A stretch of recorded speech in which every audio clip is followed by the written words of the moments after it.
2024 Bowtech Proven 34. Let's put it together. Welcome back to the YouTube channel. MFJJ here with PodiumArchery.com. Building the first bow I'm going to play with this year, the Proven 34. It was very fast. It did very well in my reviews, which you will probably see about the same time this is, I would assume. Very impressive for what it is. All your timing features, etc., your wheeling features, integration galore.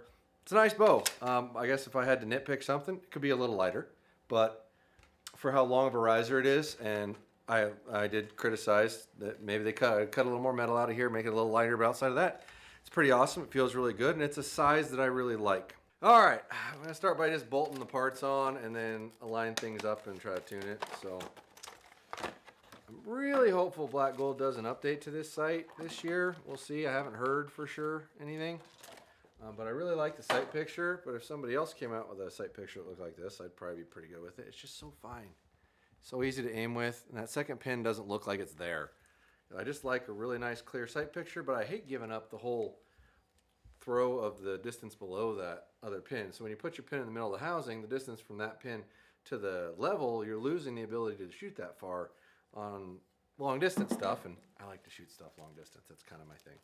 But outside of that, and they could update that knob system, something a little more durable. But other than that, it's a great sight. Keep going back to it. So while we're bolting these things together, like a pro shop would, I want you to do me a favor. Support your local pro shop. They need you need them at some point. So all these parts and stuff that I carry, I can sell you online, but if your pro shop is helping you out at all, doing you any service whatsoever, please give them your money. Don't give it to me.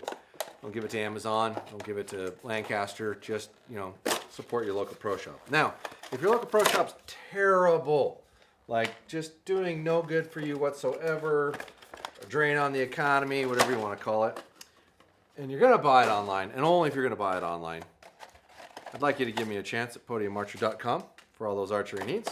$99 and up is free shipping, and use coupon code MFJJ to save you a little money. These things, I will say, are packaged in such a manner that make me want to curse every time I try to open one up. Okay.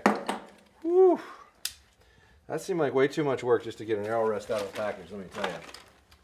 So one of the neat things I do like about these quivers is they give you the left-handed and the right-handed brackets, because the upper and lower on these aren't the same. And the left-handed stuff is upside down. So I'd love to see them incorporate this into other bows, because this is actually a really nice quiver. It's pretty clean, it's light if you don't want to use the bow-specific quivers.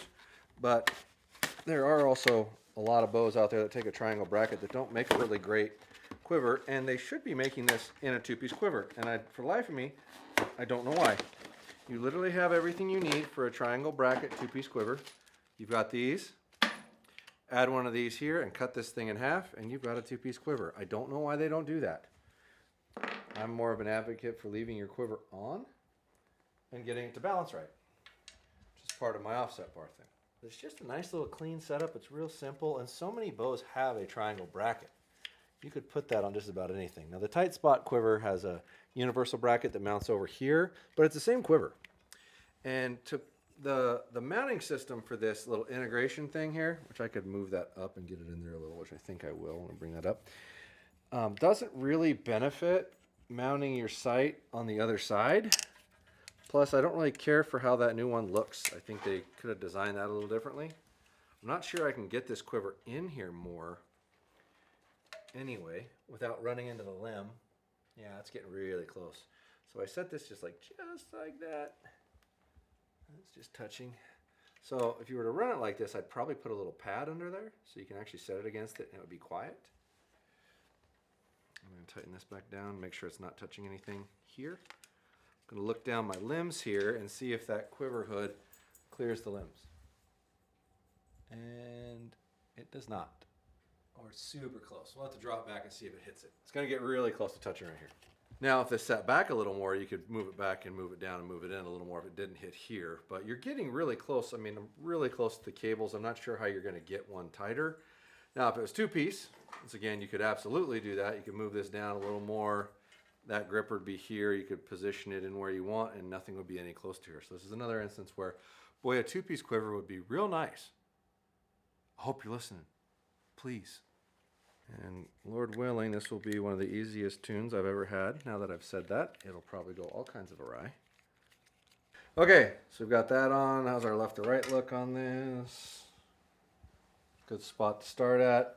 Height should be good with our loop. I'm going to assume the bow is timed and wheeling correctly from the factory, but we'll find out when we put it through paper. That's level. Quiver on, stabilizer on. I need to cut down a couple of arrows, insert them, and then we'll run it through paper. All right, let's see what we get here for first tune. Did not check timing, did not check wheeling, just grab it and go. Because I'm on a time clock here. Okay, got a point left tear, not right tear. So we need to pull some lean out of this bow. So we're going to track up and down. Looks good though, so our timing's probably perfect. If you don't have your timing right, you get an up and down tear. We're going to do this. Do this.